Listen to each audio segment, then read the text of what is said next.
right, hello everyone, and welcome back to the Coin Drop Podcast. This is our first official full launch episode number 21, and I'm going to go ahead and call this one the post-PAX show, even though PAX now was a week ago as of recording this. Tim, it's been 2 weeks, man. How you been? Oh, it's been a whirlwind of work and figuring out the house and family and life and all that shit. I feel it. I spent the morning and the afternoon digging holes to put posts in. We didn't even get to put posts in the ground for the other side of our fence that we started. So took all day, got sunburnt, and didn't even get started on putting the posts in the ground. So that kind of sucked. That's the way it goes, right? So enough about life. Fuck that. Let's talk about some video games. Hoping, maybe, we got lucky. I did hand out a shit ton of business cards, about 250 business cards while I was at PAX. So hopefully we have some new listeners. If we do, everyone, welcome. Thanks for joining us. Thanks for taking a business card. If you found us another way, welcome. So let's start off. I want to talk about PAX. It was amazing. I played only a couple of games. It was cool being back because I hadn't been since like pre-COVID, and they've actually added another building. So it made it larger, but they actually just kind of moved more of the bigger titles to the new place, and then the old place became a lot more indie, which there wasn't a whole lot that caught my eye this year. I think part of that is the last time I went as media, I had people sending me, videos to look at to see about booking. So It made it a little bit easier. I'm hoping, man. I really want to go back next year as media. I was telling the devs that I did talk to that I hope to see him next year with a media badge. But fingers crossed. Fingers crossed. Maybe if we've just been doing this a year, that'll be enough for them to give me a media badge. Hopefully our presence will be bigger. That'd be nice. Yeah. So I got to play a few games. One of them was the new Prince of Persia. It just looks fun as shit. It is. I hope it is. It is. It is exactly as it looks. It's a fucking blast. Side-scrolling hack and slash. The parkour system's great. Free running's great. Combat's fluid as hell. Movement's fantastic. Really just a solid all-around game. I'm really not surprised that the backlash against the character model and stuff is stupid. I'm really not surprised because that trailer I was like, that looks fun as fuck. Yeah. And then everyone almost be like, this is stupid. I'm like, you're stupid. Shut up. That looks fun as shit. Yeah. It just looks like a good old school, like almost Super Nintendo-ish era side scroller that just looks like it's a blast to play, which I'm glad it is. It is. It's fantastic. It's actually kind of funny standing in line watching like people slightly older than us and about our age try and play it. It really seemed like they forgot how to play side-scroller games. It was really funny. So many people are so used to 3D games that, like, I was watching this one guy and he was super confused about, like, where do I go? There's a wall here. And the lady's just like, she's like, well, you gotta jump. Like, you gotta jump on that and then jump off.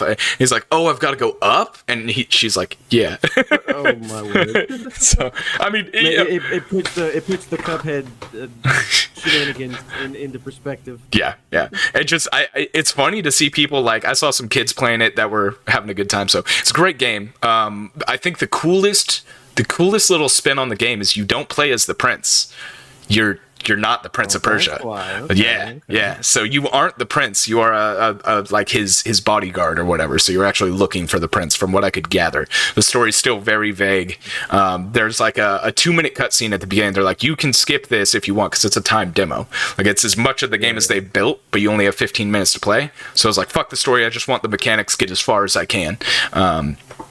So I skipped the cutscene, but from what I could gather, yeah, you're not playing as the prince. You're playing as like a bodyguard or something, which is definitely a neat twist on the game, I think. That is interesting. I wonder if they were going to allow you to play as the prince later on, because it's called Prince of Persia. Yeah. It does. And that, yeah, it's called that. Yeah. But that's always been the thing. You play as him. He's a capable fighter. Yeah. So it'd be weird to not have him as an option, but at the same time, it would allow for additional gameplay features to have another character that plays differently. Yeah, it'll be interesting to see what they end up doing there, if they stick with that narrative or if that's just like me misunderstanding what they're saying. But that's kind of the way it seemed to me. It was like he's in service to the prince, is what it sounded like. But really great hack and slash, man. I can't say enough. Like I'm absolutely planning on getting it. It was a great game. talked to the devs. They seem like cool people. Hopefully, maybe someday we'll be able to talk with their PR and do an interview or something with them. But who knows? Another game I played was an indie game called Inotria, The Last Song. It was, I hate saying Souls-like, and I felt bad saying that to the dev when I was talking to him. But it's Souls-like, you know, it's like Jedi Survivor, and you know, you have your skills, you have your quote-unquote souls, they're your currency, as well as your level up. You lose them when you die. They take a twist on it, though, which I think is really cool. It's actually based off of a book series by the same name. Inotria, The Last Song is the first book in the series, and it's like a 12-series. That's actually really cool to know that it's based on a book series. It doesn't happen with video books. Don't often get turned into video games. I think and so that there's so many that I've like wished they would. I think The Witcher is really like the only one that has. I would say it's the only one that has that got really big. That got Other than your that was obvious, like, yeah. Narnia because of movies and things like that. Yeah, but like those are movie games, not really like direct books. Like The Witcher was very much a direct sequel to the books. So Inotria is a 12-book series. So hopefully, if they see success, we see a good long run out of this series. It's like a low fantasy kind of like Italy setting. It's built in 5e, so it's gorgeous, and their little spin on it is that you actually have loadouts that you use by changing your mask. So you're a Harlequin, and like the first one I played as was like a two-handed sword guy, but he also has like a big giant fucking hammer you can use. And then if you put on the other mask that was included in the test or in the gameplay demo was like a little, like you had like a longsword, a one-handed longsword you could slash with a lot quicker, and then like a scimitar was your other weapon, so like a nice shorter curved blade kind of thing. They have certain like abilities as well, which I think you build the ability to use them by getting kills. I'm not too sure on that mechanic. I didn't play long enough to get that, but it seems cool. You get masks. There's a lot of masks. I want to say he said like 12 masks in the game. There might be more, might be less. Some are gotten from loot drops.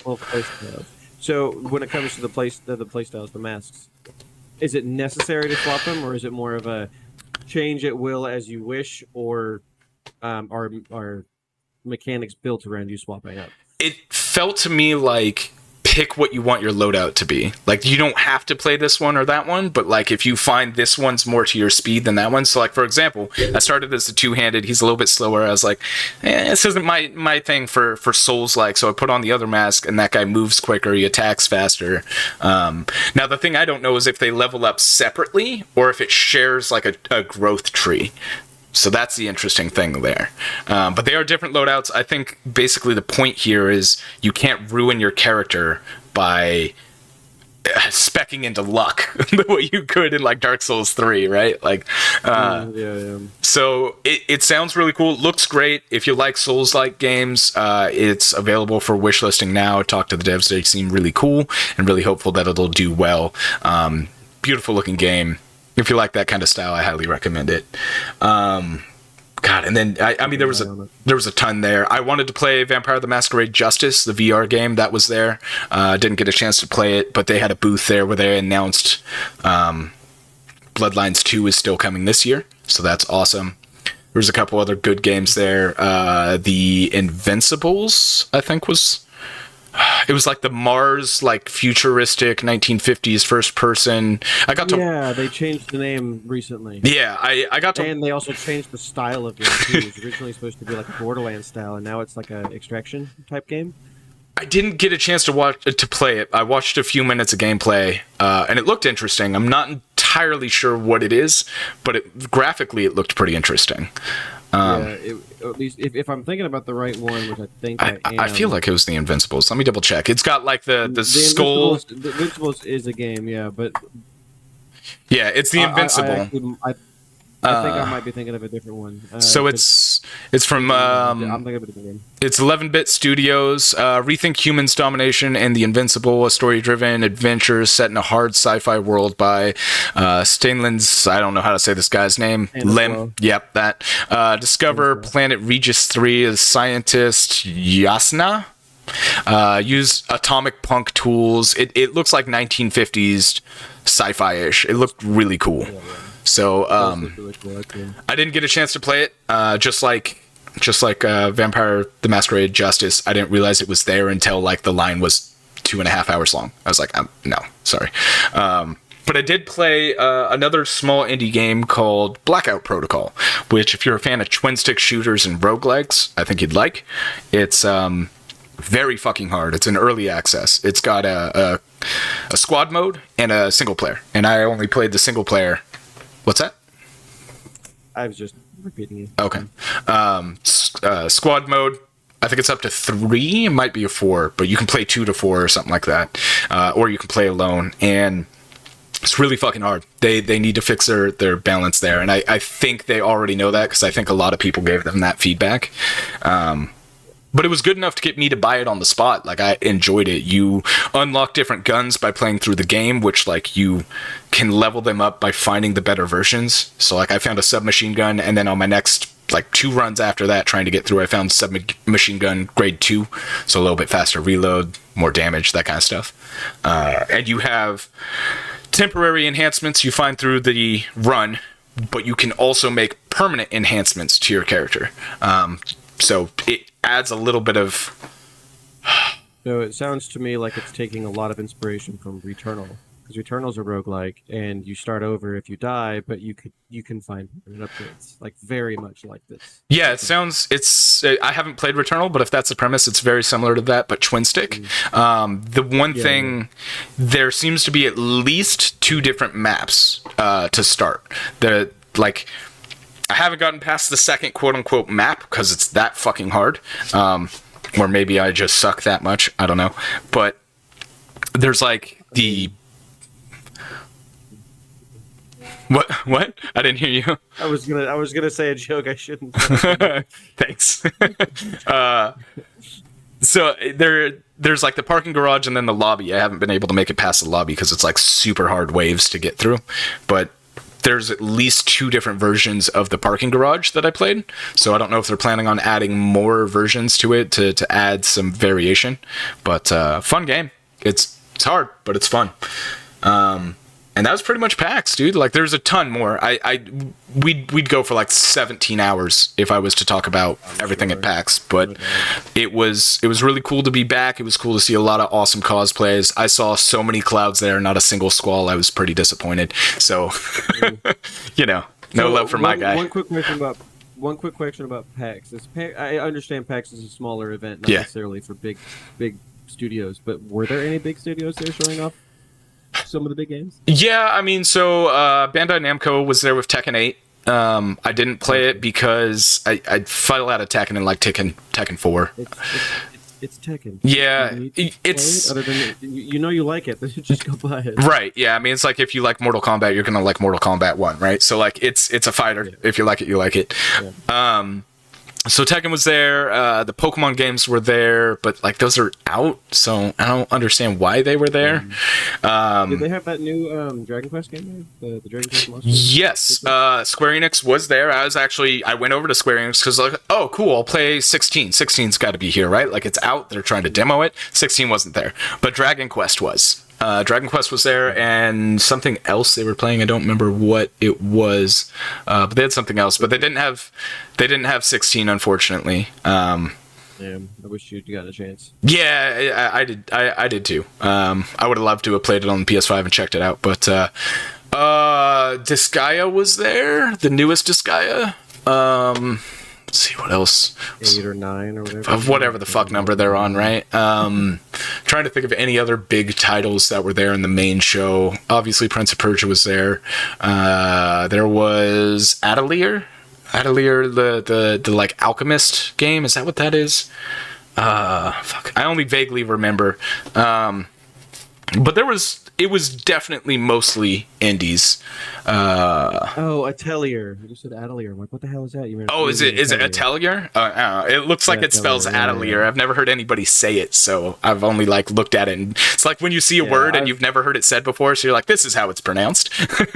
yeah. I've played the series a bit, since I've been into gaming, so I've kind of fallen out of it. Although every time a new one comes out, I'm like, ooh, I should play that, and then don't. Yeah, I've heard they're good series. I haven't played any of them, but I've heard they're a good series.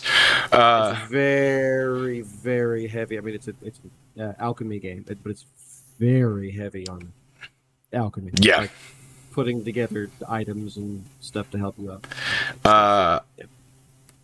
See what else was there. Was Liza P there? It was not, unfortunately. I was hoping Nightingale was going to be there too. I didn't see that one. It wasn't at PAX, unfortunately, because that was one I was really looking to try and play. Daedalic Entertainment was there with a couple of games. Edge of Madness was there. Devolver Digital was there. There was FNAF, if there's anybody in our audience that cares. FNAF Help Wanted VR2 was there. They had a cool set. Baldur's Gate 3 was there. So I actually got to meet, I want to say his name's Sven. Is that the creative director? I feel like that was his name. I got to meet basically... Sven is the, I don't know, unless there's another Sven. It's Swedish, so... I'm thinking Steven. Gate 3 creative director. Either way, the creative director was there. Yeah. He was really cool. I got to shake hands with him and be like, hey man, took the fucking forever. You took way too long with this game, but it was worth every fucking delay. And he's like, oh, thanks. And I was just like, yeah, it's fucking fantastic. Got to meet his PR rep, so hopefully one day we can talk to them. I would love to find out what the future goals are for Baldur's Gate. If there's going to be, I really hope that they just open up mods, give everyone mod tools, and then also support it with content for. The game is sold so well already, and the PlayStation version obviously continued to boost sales, and then Xbox is coming sometime this year. Yeah, and I feel like this game could probably be ran on the Switch, even obviously with a lot of concessions. But then again.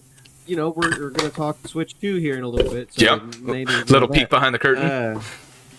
So, who knows? But, I could see them just kind of releasing expansion packs just indefinitely. So, obviously it's not going to happen. But they've said, because the level cap is 12, they've said a journey from 13 to 20 isn't out of the question. They've said there's potential to add DLC in, because they've only added base player's handbook stuff to the game. They don't have any of Tasha's Cauldron, any of that stuff in there. Okay. So there's a lot of future content they could add, and I can tell you, mods are already off the chain. Me and Chris have been playing it. We've been playing it, and it's great. It's so fantastic. That's why I said just imagine official mod tools and make it so much better. They did say that they were planning on releasing them. Last I saw, there was an article saying they were coming. I didn't get a chance to look at it, but they do want you to be able to build your own game, and I think it'd be awesome for an asymmetric literal D&D style where one person is the DM, builds the experience, plays the enemies, and plays the NPCs, and you got your players that play with you. That just sounds amazing to me. When Bethesda put out the mod tools for Skyrim, there's so many games built on the Skyrim engine because of those mod tools. Yeah. And you are correct, actually. Swen, it's SW. Swen, anyway. got it. Swen, he did say official mod tools are on the way. He didn't say when they're coming, but that was about a month ago. He said that. Yeah. So it'd be really cool to see basically Baldur's Gate 3, but not Baldur's Gate with people. Custom builds, man. Custom builds, custom stories, everything would be fantastic. So I might even try my hand at building the world if they release that, or when they release that, I should say. But they had a great set. They had a mind flare out in front statue and a castle looking thing, and it was a very cool set. Very cool set. I did get into the Mario event, so that was cool. I've actually got my commemorative coin right there, Nintendo Live, with a little Mario on the front. So that was cool. Not as exclusive as it seemed. There were thousands of people in there, but they did do it in a good way where they only allowed so many people in at a time. So it took longer to get in than regular PAX. Yeah, it took longer to get in, but the lines for everything were significantly shorter as a result. So... it was cool. There's a Statue of Link. There was a Kirby game there. We'll talk about that stuff in a bit though after Switch. Speaking of Nintendo. Yeah. Tell us about this supposed Switch 2.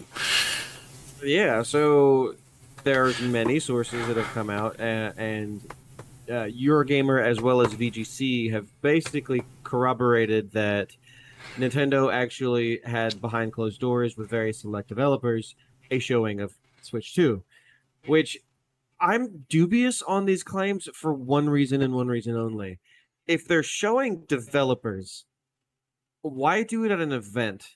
And why not just like have them show up to Nintendo Studios or send them a dev kit or something like that? The way it always happens. The reason why I say this is dubious is because not because it would have been an event, but because the rumors are saying that it's going to release next year, late next year.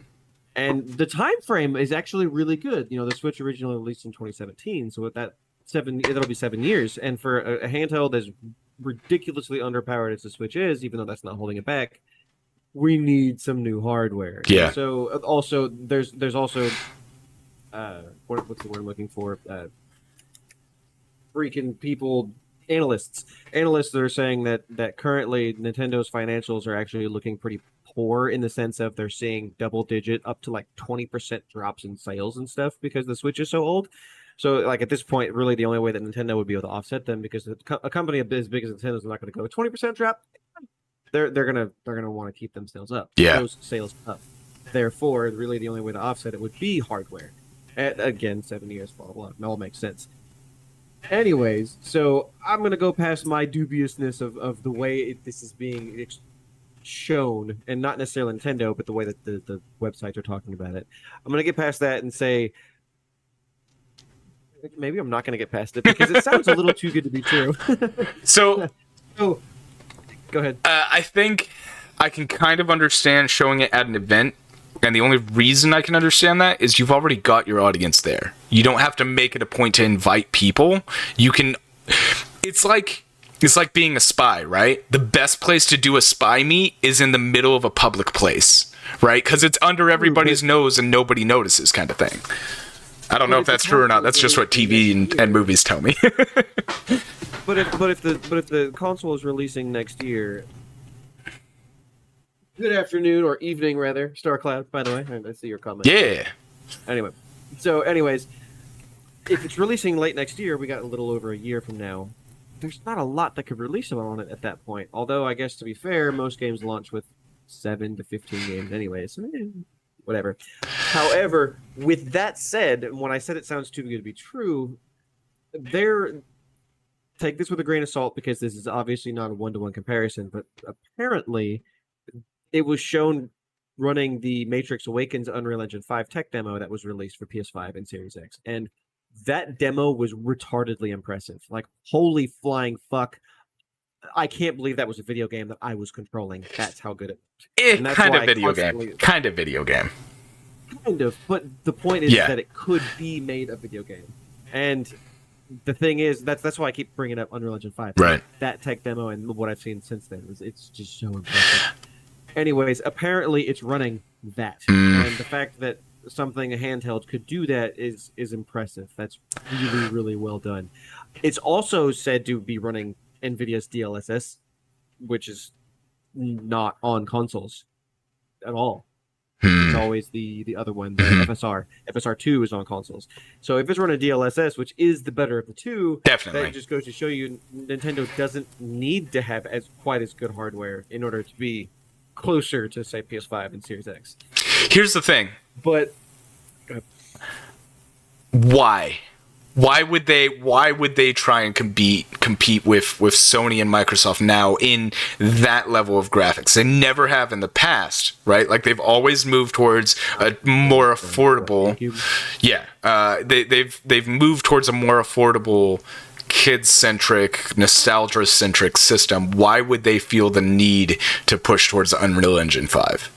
And also, I'm still saying they need to fucking name... Sure. They need to name the Switch 2 the fucking Game Boy, because that's a goddamn goldmine, Nintendo. Call it the fucking Game Boy. Bring the title back. Capture the nostalgia like I know you want to. Call it the fucking Game Boy.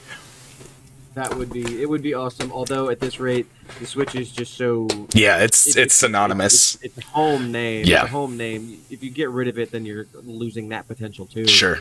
Although everyone, even the 5-year-olds, knows what a Game Boy is. Not really. I don't think my son would have any idea what that is. Yeah, definitely not.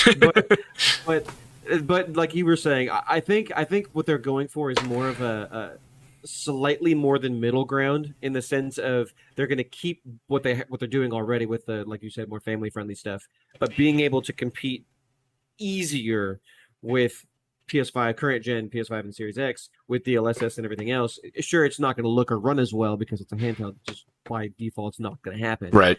But if developers can go, oh, there's another platform I can release my game on, and they can port it really easily and then use DLSS to take care of your resolutions, upscaling, and better frame rates and stuff, that's less work for them, and therefore it'd be really easy to do.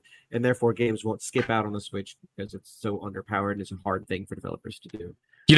It makes sense. The more I think about it, the more I'm actually buying that it's running DLSS, because NVIDIA has been severely fucked in the console market. Everything's running AMD. So I could see NVIDIA wanting to make a deal with Nintendo on their next system to get into the console market, because it's been AMD architecture for the current gen. So forever. So I could see DLSS running on a Switch too. My question is, with all handhelds, how's the fucking battery life? If you're running that, how's the battery life, you know? Yeah, that's obviously going to be something that's an issue, and unfortunately that's not exactly something that can be stated. Yeah. However, what they do state, which this makes the most sense, being a Steam Deck owner, the thing has 800p, that's what it runs on. And you really don't need more than that. You obviously, it's nice to have it, but on the 7-8 inch screen, you can see better than 800p, but you really don't need it. It's not enough of a graphical leap in clarity, so it's not worth the power draw that the additional resolution requires to do that. Yeah. So the reason I'm saying this is because they're actually stating that what they saw in the Steam or the Switch 2 is that it's actually a 1080p device.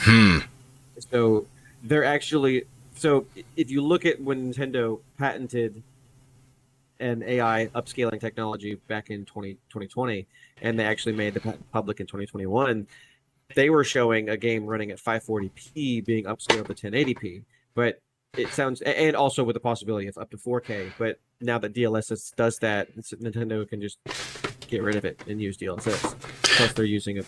They like you said, they probably have a deal with NVIDIA to make it happen. And that just works out for Nintendo. They don't have to do any of the hard work on developing the software. Yeah. And then just implement it in the console, and that's going to be so much easier for them. Plus, more games. Plus, more people like you and me. Like, I'd be willing to buy it then at that point, depending on pricing. Yeah. If the price is kept down, if it's like I think $400 would probably be too much. But $300 if they kept it at the price of the Switch when it launched, which has the Switch even dropped in price? I don't think it has. I don't think it's dropped price at all. Nintendo doesn't drop. Yeah, Nintendo doesn't drop prices, dude, ever. but if they release a Switch 2 with this type of capabilities, I can't imagine it's going to be exactly like this. If it's $300, that would be something to consider for sure. I would say far more likely we're going to see a $349.99 tag. I think it's going to be $350. Because I think they're gonna want to. Yeah, I think they're gonna want to get to that 400 price, but to make it's that consumer mentality, right? 349 looks better than 350, so 349 looks better than 400. So I think it's that consumer mindset of we want it to be here, but we'll take a little bit of a loss and bring it down to here. So I think $349.99. If people are willing to spend $300. They might not be willing to spend $400. Right, but the $50 more, you can do that. Yeah. I think $349.99 will be the sweet spot for their price tag. More than that, they might have trouble selling. Less than that, they're gonna have loss in sale in over revenue. Yeah, right. That's so I think $349 from the sounds of it. I mean, again, we'll see what the specs are. If they're trying to rival the Steam Deck and the Ally. That would make the most sense to me, but it also seems like with DLSS thrown in there too, because that stuff's not on those other handhelds. I honestly feel like it would be better. Obviously, it's gonna lack the open platform of say Steam Deck or any other Windows device. Therefore, it's gonna be more stable, but you're gonna lack a lot of options. You won't be able to download whatever PC version of a game you want. So it's concessions you get to make, or not concessions, but it's your choice. Do you want something more open, that has a lot more options, or something that's probably more curated but polished? I guess the best way. Yeah, it'll be interesting. I'm curious to see You know, if they do a late... So, I mean, if they're saying it comes out next year, I could see a winter release next year, right? Like, that's still over a year away. Gives them plenty of time to announce it. And we know Nintendo's track record is they love to announce stuff like 6 months before it comes out. So I could see if this leak is true, I could see an announcement early to midsummer next year with a winter release date. And I'm saying $349 for the price tag. This is what I'm thinking.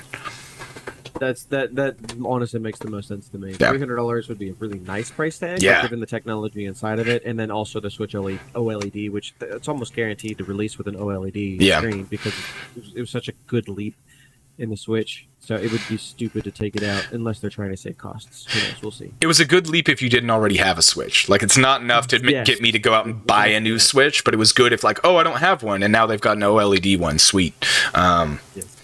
But speaking, still on the same topic as Nintendo and the Nintendo Live event, I did get to play, hands down, the best Super Mario game since Super Mario World on the SNES. Super Mario Wonder is a fucking blast, bro. Did you play Galaxy, the Odyssey? Did you play Odyssey? You know what? I'll be fair, I didn't, but I'm also not a big fan of the 3D ones. I'm weird that way. Like, I don't, like, everybody's like, oh, Super Mario on the N64 is amazing. I'm a side-scroller guy when it comes to Mario. Mario's always meant to run to the right, and that's it.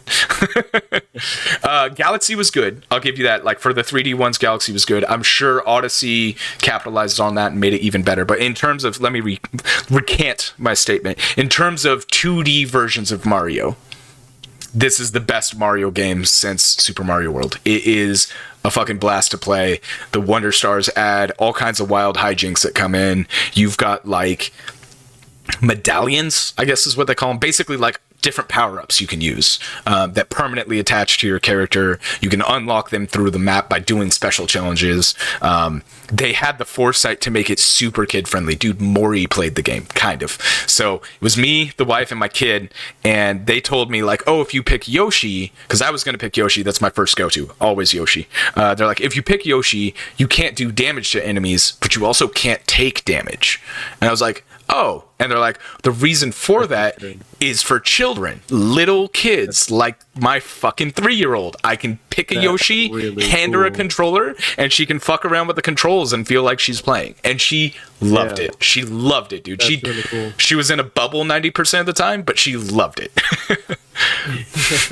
I'm gonna that basically cemented. I'm gonna have to play it. Dude, it's fantastic. 4-player local co-op, 4-player online co-op.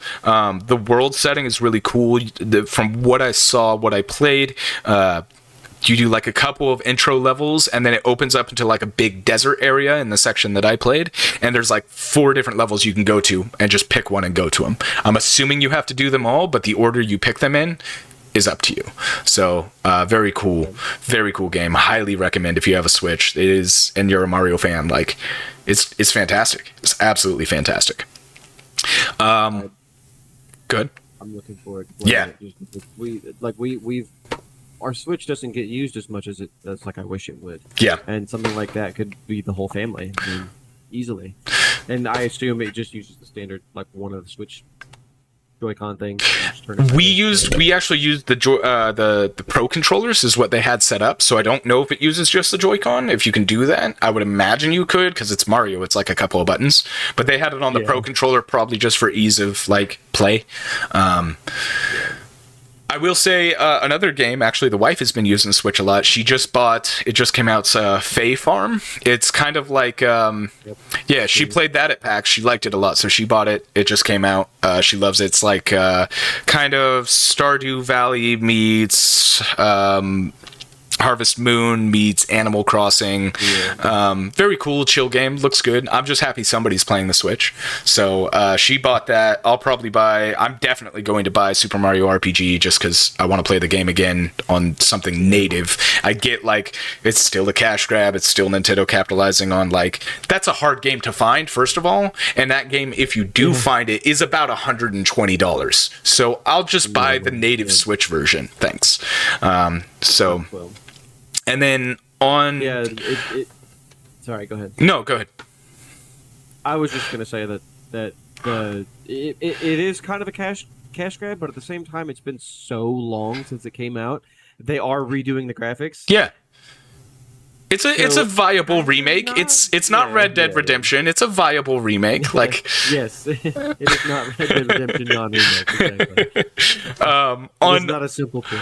on the note of games that probably need some more polish, I played the new Kirby game that is the first 3D Kirby game ever. I don't know. Yeah, they made they're making. No? Do they have a 3D Kirby game? Because from my understanding, this was the first one they've ever made. They have, so they've made some that are 3D. Like, I'm trying to remember which one it was. I want to say it was Super Mario World, not the Super Nintendo one, but That's a Mario. That's a Mario, No, not a hang on. Kirby. Okay, all right, I'm listening. I'm listening. this one it was mostly a 2D game, but every once in a while the camera would turn and kind of open up for you, almost like the way Paper Mario did, where it became a little less side-scrolly, but it was still pretty much a side-scroller, super linear. They did that with some Kirby games, but I'm also pretty sure on like the 360, not 360, the N64. The N64, they did something that was actually like full on, like basically Mario 64. But Okay. Kirby. Okay. Well, they told me this was their first. I could be remembering wrong. They told me this was the first 3D probably. Who the fuck knows? Anyways, new 3D Kirby. I'm only going to step in here because Bandai Namco said that Dark Souls was the beginning of the Souls series. Not You the fucking series, idiots. The Souls genre. I'm like, Yeah. you made what? You retards. Dude, Kingsfield Yeah, was the even that beginning. too. Like, Yeah, but what I'm saying is they were saying that the Soulsborne games began with Dark Souls, Yeah. Demon Souls before that. yeah. And then you could argue that they made Kingsfield before that, which kind of led to Demon Soul. Anyways, they said it was... What is it called again? Oh, fuck, dude. I don't even know. Kirby something another. It's not great, to be honest. New Kirby game. It's not Kirby in the Forgotten Land, is it? Because I thought it released last year. If I remember. No, this is brand new. Yeah, because Kirby and so is this an open world? Because Kirby It's in the Forgotten not- Land is It's not... pretty. It's not open world as far as I could tell. It was very bare bones. I'm assuming that it's still very much in development. Basically, the gist of what I played was I loaded into a world. It was me and I can't remember the name of the like orangish things that look like Kirby, but a second player basically as co-op. And it was a abandoned mall level, and it was like I fought Kirby in the like. Forgotten Land. Is it Forgotten Lands? Yeah. I was literally just watching a video, and it was what you just said. What the fuck? They told me it wasn't out yet. Fucking lying bastards! I It could've came said- out yeah, last year. I'm pretty damn certain. I'm looking What at the the release date, and I'm looking it up now. Yeah, it came out in March of last year. Why the fuck are they trying to say this is a new game? That's what I'm trying to figure out. It can't be this one. It's got to be something else. It can't be that. Well, I mean, I'm looking at a video from a year ago. It was the announcement trailer. It says a year on YouTube, but that's obviously not 100% accurate. They're not telling me exactly when. September 23rd, 2021. That's when I'm watching, and it was exactly what you said. It was an abandoned mall. Is how it started. Interesting. Well, if that game's out, don't buy it. Dude, I fought 3 enemies in this abandoned mall. I went up a set of stairs and turned right, and it instantly took me to the boss fight. Yeah, like it was that short. I was like, okay, and then the boss fight was just a fucking sponge. It took forever to fight him. He was the easiest fight. I get it's supposed to be a kid's game. I get that, but the fight was so long, needlessly. I was like, I beat him, and I was like, all right, cool. I guess. But Dreamland's probably great. Return to Dreamland. Yeah. So, but that one, Forgotten, whatever the hell, forget it. Kirby and the Forgotten. We're just gonna end it there. It's not worth it. Wasn't that cool. It was very, very bare. I was like, this is not great. And that was pretty much PAX for me. PAX and the Nintendo event. Got some sweet Nintendo swag. Actually got like a little from playing Wonder. I got an elephant version of Mario on a keychain, so I put that on my motorcycle keys. So that's my motorcycle key now. It doesn't isn't when you play is when you become an elephant and you get on Yoshi. Yoshi like struggles because you're Yeah, fat elephant. yeah, it's great. It's super great. But yeah, that was PAX, man. It was cool. Had a good time. So I think. Yeah, I think we're good to move on. Do you want to talk about, I guess the topic everybody's kind of talking about, Starfield? So I don't want to beat a dead horse. Next week we are going to have a guest on. My boss is going to come on, give us his thoughts because he's been playing it. So next week we'll have him on. So we'll talk a little bit about it, but we'll talk more about it next week. Yeah, that's basically what I was going to say. Is I haven't officially played it myself, but I've seen a ridiculous amount of content, both for and against the game, and I will be playing it this next week. So it would be better to wait until then. That way I can actually have some first-hand experience. On the other hand, everyone's talking about it now, and we could say a little bit about it. So Basically, what I want to. Go ahead. Okay. I did get a chance to play a little bit of it. I played about the first 2 hours while I was at my brother's in Seattle because he had it on Game Pass on the Xbox Series X. And I think everything everyone is saying is absolutely incorrect. The game is about mid. It's fucking middle of the road. It's exactly what you expect from Bethesda. It's Skyrim, Fallout in space. Like, it's not anything super innovating. It's not crazy. You could tell they wanted to do some stuff. It's very clear to me after playing the game that they wanted to do the No Man's Sky smooth transition from planet to space. Very clear that they couldn't get it working, and they settled on the system they ended up with. Yeah, that's pretty much what I've been trying to say on Twitter, or X, whatever you want to call it. I've been everything I've seen. I'm like, there's no way that the game is complete, dumpster fire. I've seen enough to know that it looks like it would be fun to play. I've seen enough at the same time to go, why would they do this? So there's many people, and most people seem to agree that the vast majority of the consensus is basically the game doesn't really get good until you're about 12 hours in. Oof. Like, that's when it starts to get really, really good. Like, it's a slow burner, I guess is the way to put it. But like 12 hours is a long time. Another thing that actually David Jaffe actually came out, the guy that originally created God of War. He recently came out and said that he freaking loves the game. It's in his top 3 ever made. So like I said, I've seen high and lows, but hold on. He's actually came out with a video just like yesterday that said, listen to the reviews in the sense of go hard on the storyline first, because if you don't, the game is going to suck ass. But this because of things you're probably about to say. Basically, play the story hardcore first, get familiar with the game, and then start to branch out and do all the extra bullshit that you can, because the game is really poor at describing itself in a lot of ways. Yeah. And if you try to jump into all the extra stuff right away, you're just going to be like, oh, this game sucks, and turn it off. Yeah, so one of those extra things, the shipbuilding, is a clusterfuck. There's a few things about the game I really did not enjoy. I watched my brother do the shipbuilding. I didn't do it. He was playing. I was just kind of watching. I was playing Blackout at the time.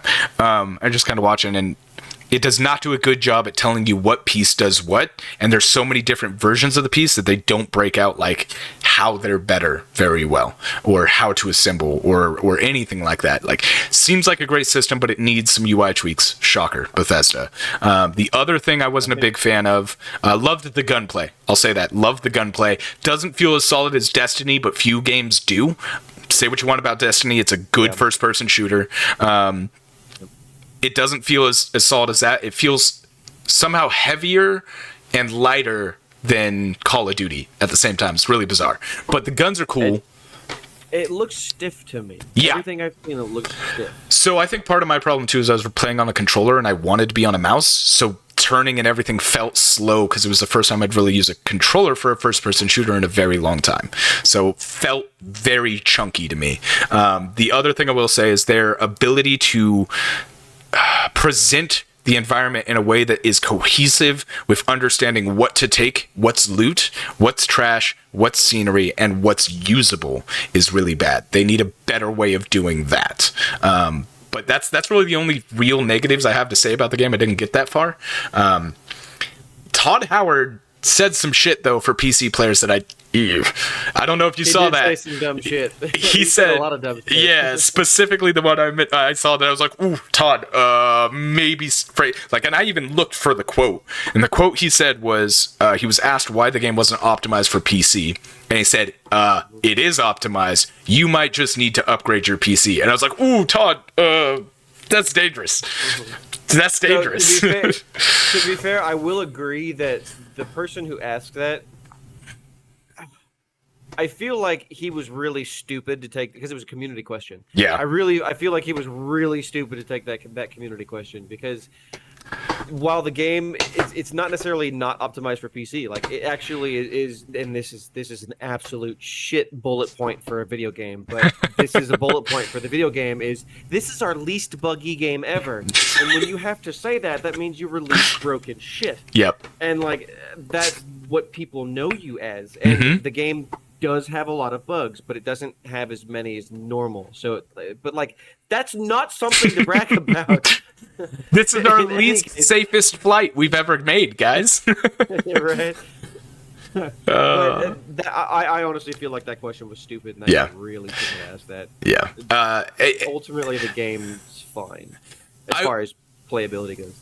I don't want to say too much more, but I will say that after playing it, and again, I played it on Xbox, so who knows what it'll look like on PC, the skin didn't look as plasticky in-game, like playing it. Like, it didn't look as plasticky as it did in, like, the trailers and the videos. I don't know why there's such a disconnect between those. I don't know if it's an encoding thing with the videos they did, but the skin didn't look normal, but it looked closer to it than what we saw in the trailers, from my opinion. Yeah, I've seen a lot of comparison shots of any other next-gen or current-gen game to that one, and it just looks so last gen. It looks as far as so actually Digital Foundry even came out and said that it actually real light, when it hits your skin, it actually essentially pierces your skin and goes more diffuse and like, you know, scatters inside your skin. That doesn't happen in Starlink or Starfield. Yeah, that's why the characters don't look as good as they could. That technology has existed, I think, since the PlayStation 3. Yeah. It's a really, like, normal thing to include, so it's kind of weird they didn't, but they were obviously worried about other things. And like I said, just seeing it up against, like, you know, PlayStation's God of War or Horizon or whatever, I'm just like, man. Any modern title. Any modern title. Exactly. Yeah. Like, even Cyberpunk and so on and so forth. But, yeah, anyway. The last thing I have to say on Starfield, and again, we'll have a guest on next week to give us his thoughts, but I think this game is for the people that this game is for, right? Like, this game is for the people that want to be... It's that idea, right? Like, we're the middle children of history. We're like, we were born too late to explore the world and too early to explore the stars. This game is for those people that really feel that. This game is for those people who really want to go out and see the universe, like No Man's Sky, kind of. Like, I feel like this game is, the people you're getting all the mass praise from are people who want to go to Mars. They're people who want to see what's out there. You know what I mean? So I feel like if you're that person, you're probably really going to enjoy the game, because it does do exploration in a very Bethesda way. It's what you'd expect, but it's in space. And I think that's what captivates a lot of people. So I'm hopeful that they continue to improve on the game. You know, that's just how games release these days for the most part. Yeah. I hope the community adds a lot to it. Oh, they will. Already has the official creation engine mod tool, so they're going to. We'll have Jedi before the end of the year. Right? And that's why I wanted to wait, but at the same time, I'm going to be able to play it this next week, so why not? And I'll be able to have first-hand experience when we talk about it with it's both. Yeah, it'll be great. So we're running long here, guys, and I have no problem with that. We're going to actually try and drop this episode a little early, so if you're listening to this on our audio side, hopefully you're hearing this a day early, because I've got some unused time. So we're going to fill that time, and we're going to talk about Final Fantasy VII Ever Crisis. That dropped on the 9th. The 9th? No, sorry, the 7th. It's the 9th today. And I will say I'm kind of disappointed. It's very mobile. The game is good. It plays fine. It feels good when you're playing the game. Outside of that, it's very mobile. You have to like upgrade your gear and grind your power level. It is. If you've played any mobile game that's popular at all in the last Raid 4 Shadow years, Legends. it is that. It's Raid yeah. Shadow Legends, Genshin Impact, Yeah. Honkai Star Rail, you name it. It is that model. Yeah. But with Final Fantasy VII. Yeah. Yeah. And it's disappointing because the quote unquote missions, the story portion of the game are sold to you, not sold, it's a bad word. You don't buy anything. It's free to play. They're presented in like 5-7 minute chunks, like 5 to 7 minutes. You play an engagement, they give you a little bit of their narrative of the story. It is definitely the story condensed. So like you're not playing, I'm going to be very, very clear. This is not Final Fantasy VII from the PS1 with updated graphics. It is not. It is the story condensed, super condensed. The Mako reactor, the first Mako reactor, was 7 minutes of gameplay. And it wasn't even like 7 minutes of gameplay. It was like 3 minutes of gameplay and then like some cutscenes and conversation. Another thing that's really interesting, no English dub. Only Japanese dub. Not the end of the world.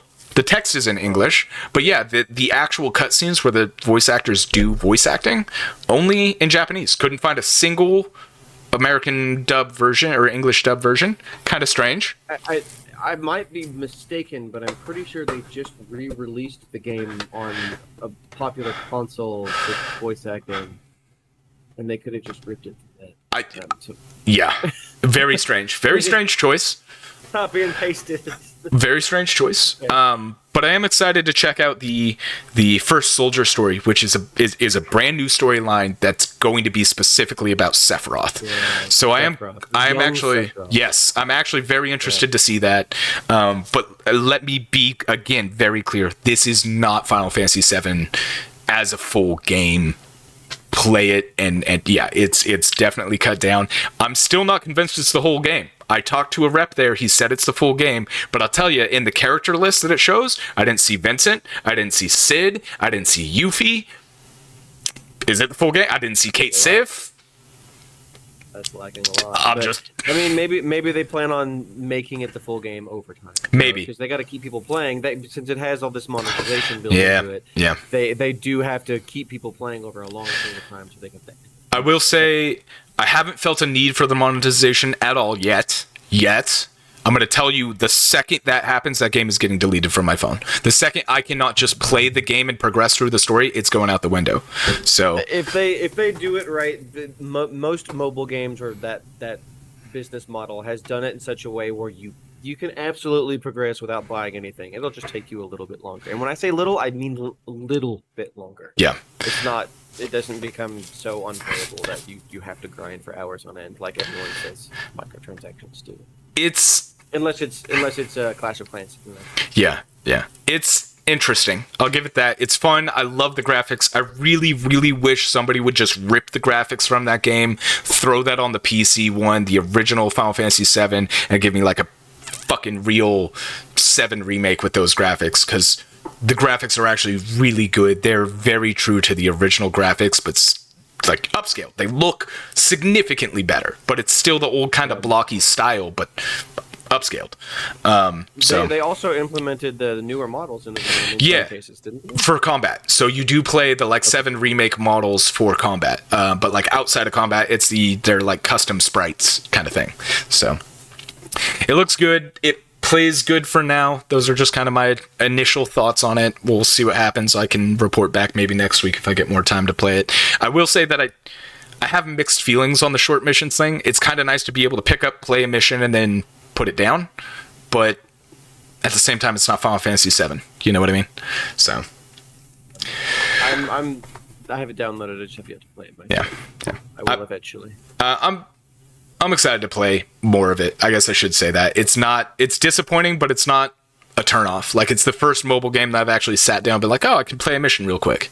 So that's been kind of cool. But I don't know. I wish it was actual 7, but that's just me.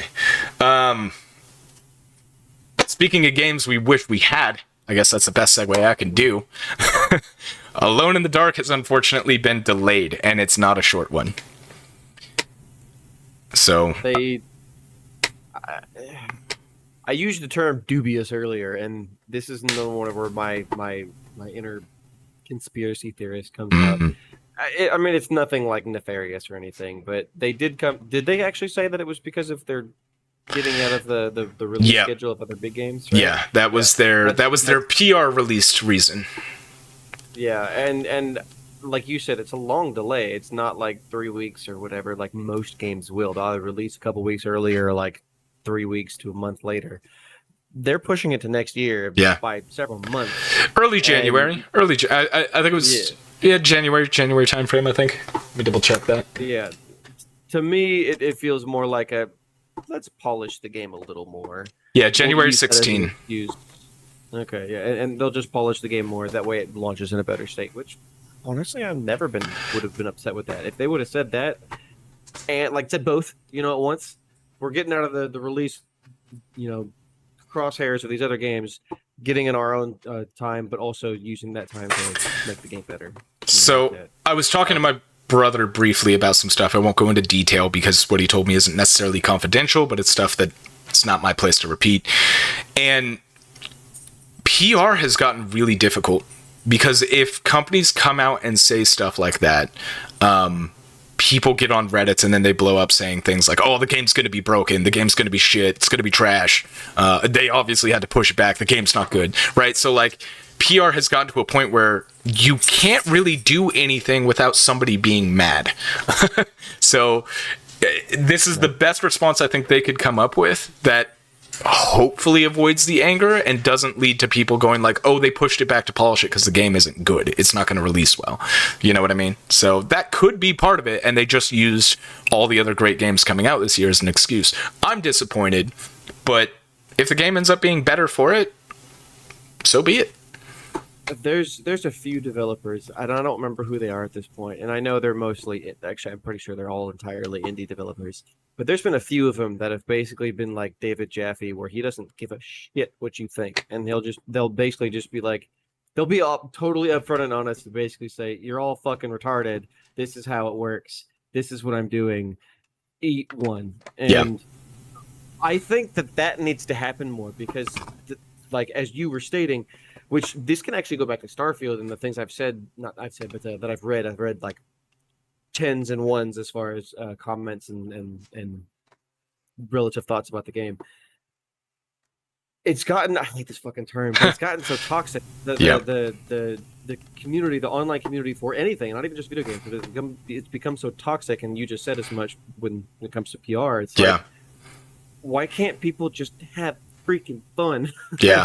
And take things at face value at the very least, unless of course it's clear that someone lied. That's a different story. But I don't know. Everything. I just wish developers would be like, you're all retarded. This is what it is. They can't. Deal with it. They can't. Like some can because that's their reputation, right? Like we talked about. But it's really disappointing because a lot of communities need to be called on their dumbness, and everybody's trying to do a gotcha, dude. Everybody's like they did it with Diablo 4, trying to say you're not buying power in Diablo 4. They made it clear. They said it numerous times, and everybody every step of the way tried to be like, oh gotcha, oh gotcha, oh gotcha, and no, they never sold power, not once, not ever, and. It's got to be kind of like disheartening as a developer to have to deal with that kind of shit. To live in a world where everybody's just trying to get you in a gotcha, and I hate that shit. We are almost to our hour mark here, so that was kind of my goal for tonight. So before we wrap up, Tim, you've got one more bit of news for us regarding Final Fantasy 16, right? Yes, my current game of the year, which. It still stands there, and I believe I can say that it's taken over Final Fantasy VI as my favorite Final Fantasy. That's how freaking it is that good. 10 games later. 10 games later, we got another great one. Yes, 10 games later, and what's that, like 30? Yeah.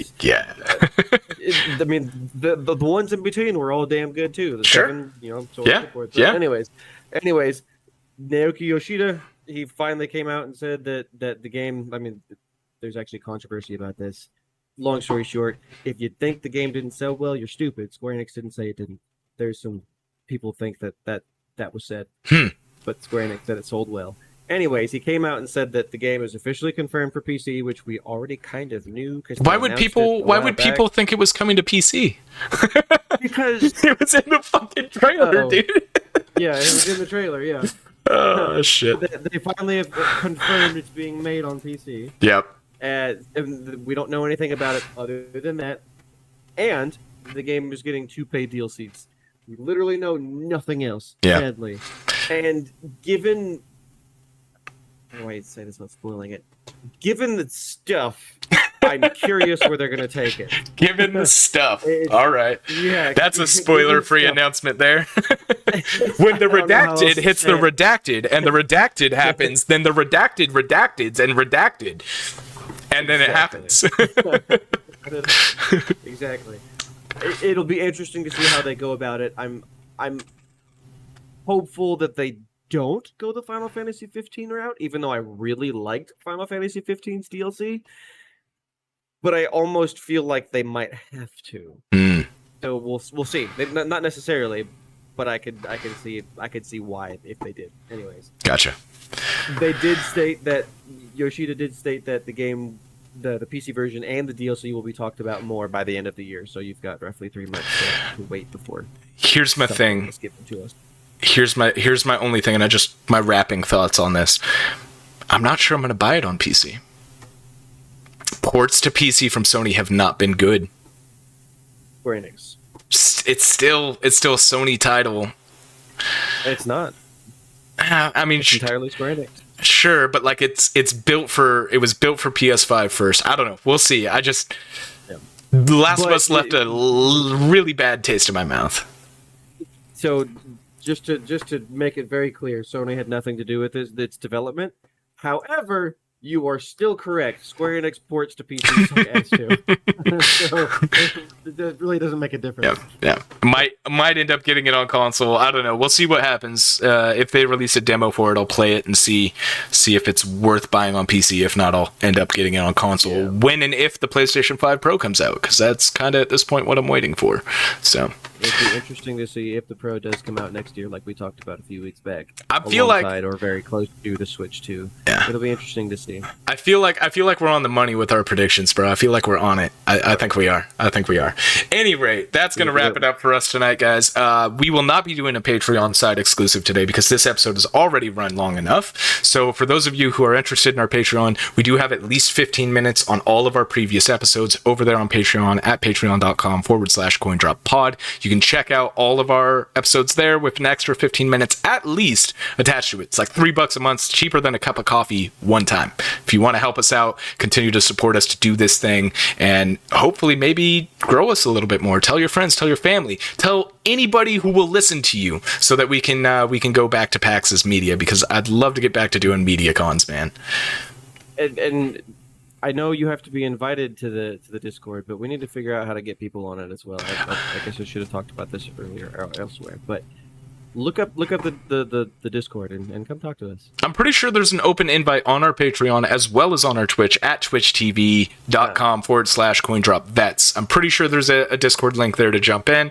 If not, if you were at PAX and you're listening to this, the business card I gave you has a link in there for an invite to our Discord. Come join us, play games, we'll hang out, we'll talk. Let us know what you think of our podcast. Let us know if you think we're complete shitheads that don't know anything about the industry. I'd be interested to hear why you think that, because this is my passion. So, all right, guys. Thanks for listening. Tim, as always, love having you here, man. We'll see you next week. Have a good night.